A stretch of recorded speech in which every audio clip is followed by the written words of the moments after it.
Oh, hey guys, so I'm going to be doing a review here about MAPS Split versus MAPS Anabolic. My name is Dan. I'm a personal trainer from the UK. So I'll get into both of these programs. So I'm quite familiar with the Mind Pump programs. I've run them for absolutely years. And the program I come back to the most is MAPS Anabolic. The 3-day routine is good. Okay, so I'm going to go through both of these programs and compare them. So side by side, MAPS Anabolic is a 3-day per week routine and it's a full body workout. It has got these recovery based sessions called trigger sessions on the off days, where you basically will train 3 to 5 exercises for 1 to 3 sets per muscle group, with resistance bands and also with body weights. So they're not, and you can do between 1 and 3 of those per day. Obviously the guys on the show want you to do more than less, but you know, ultimately I wouldn't stress out too much, because that's not going to help you. I mean, when I first ran the program, I was terrified about missing one of them. But ultimately I think I may have overdone the intensity with those little sessions. MAPS Split, on the other hand, as the name suggests, is a push, so chest, shoulders, triceps, pull, back and biceps, and legs, body part split routine. So it splits the body part up into segments, and it's a 6-day-a-week program, so it does require a lot more gym visits. However, both programs come with an at-home mod. So I'm going to talk about kind of like who these programs are best for. So I would say going to MAPS Anabolic is suitable for kind of an intermediate / advanced person. So the vibe I get as a 40-year-old male doing this program after working out for a long time is, you know, it's kind of almost intended to be a 2-day-a-week program in a sense, because of like how long it takes to recover. Maybe that's just myself personally, my own recovery. But yeah, my sort of vibe I get from it is that it's a full body routine, and you do feel a bit different, especially if you get strong after the workout than before. And the trigger sessions, they can be used really, really well to help with recovery. And I mean, you can do 2 or 3 sessions in that week, depending on your schedule, depending on like your recovery ability. And it's great for most busy people because of the fact that it's a full body routine, so you can just basically put them in. MAPS Split is great if you've got a free schedule. It's great if you're really enjoying the gym. But I think even if you are really loving the gym, the truth of the matter is, if you're having to like cut back on sleep, or like if it's just becoming too exhausting for you, there is no shame in kind of regressing back down to a 3-day-a-week full body routine, because that's still going to keep you consistent in the end. Anyhow guys, both programs, they're split into 3 different phases. So you've got the strength phase, which is a low rep, long rest period phase.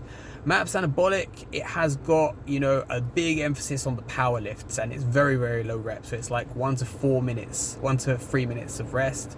So 3 minutes of rest with 1 to 4 reps per set. And they compensate for the low reps by giving you a large number of sets. So I'm going to give you a tip for running this program. So they give you kind of in the first phase between 4 and 6 sets for the big lifts. I think if it's like your first lift of the week and you're fresh, maybe go for 5 or 6 sets. But if it's your mid-week lift or your final lift of the week, you can always regress that back down to 4 sets to give your body a little bit more recovery. Okay, so that's just my tip on that one. So that can kind of produce a bit of fatigue because you're training your entire body. It does take longer than the guys say. They advertise it as an hour program. In my experience, if you're resting between your sets and you've got to like wait for equipment, blah blah blah, plus pre and post priming, like dynamic stretches at the beginning, static stretches at the end of the workout, you're probably looking at about 1:15 to 1:30 on average. MAPS Split is a bit different because you're splitting the body up. Certain workouts are shorter than others. The structure of the same, so you have a strength phase, a hypertrophy phase, which is kind of like an 8 to 12 rep range phase, and then you have a pump phase. Both programs actually have got this. MAPS Anabolic has got this thing called a pre-phase, which is quite cool. So like if you're deconditioned or you haven't trained for a little while, you can actually stay in this phase as long as you want until, and it's based on 2 full body workouts a week, and it's just really teaching you the big lifts. So my take on it, who do I think each workout is for? So MAP split is for someone who is advanced to the point where they've been training the full body for a while, and they're not really seeing a lot of the progress they want aesthetically. So MAP split can really help out with that, because what it does, it focuses in on specific body parts. It does a lot of like unilateral, like one arm, one leg type of work, which is missing from MAP's anabolic. So what that will do is it will build symmetry in the body. So if you've got like an imbalance somewhere, this is going to help with that.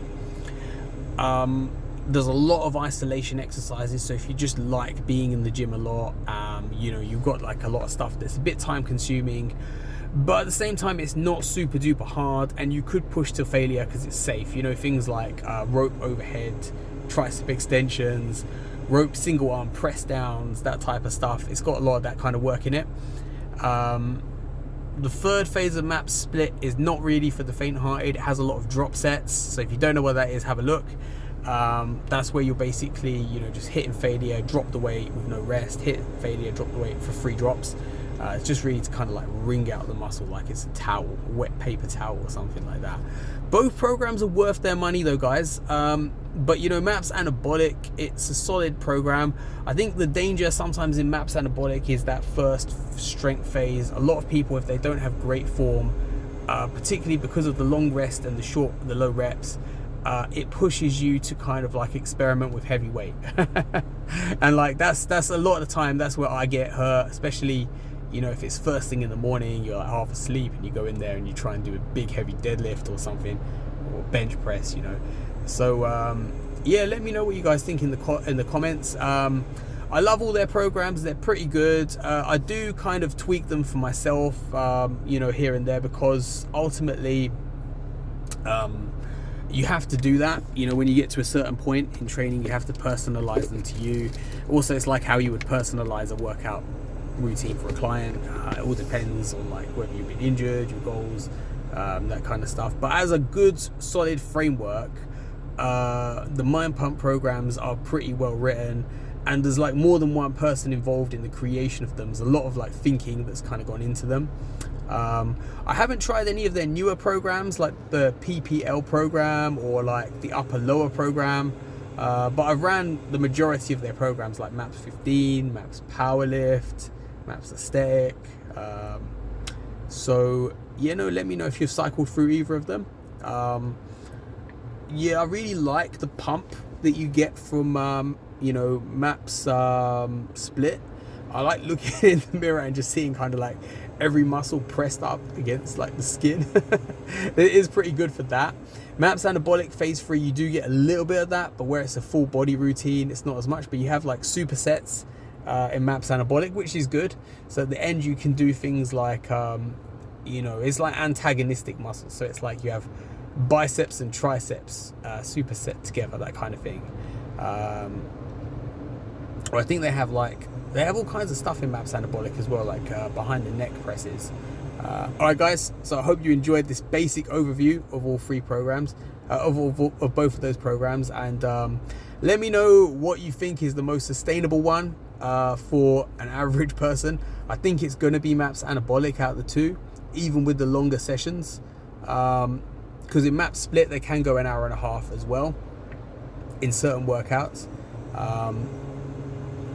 But yeah, I'll continue to run the programs, really, to be honest with you.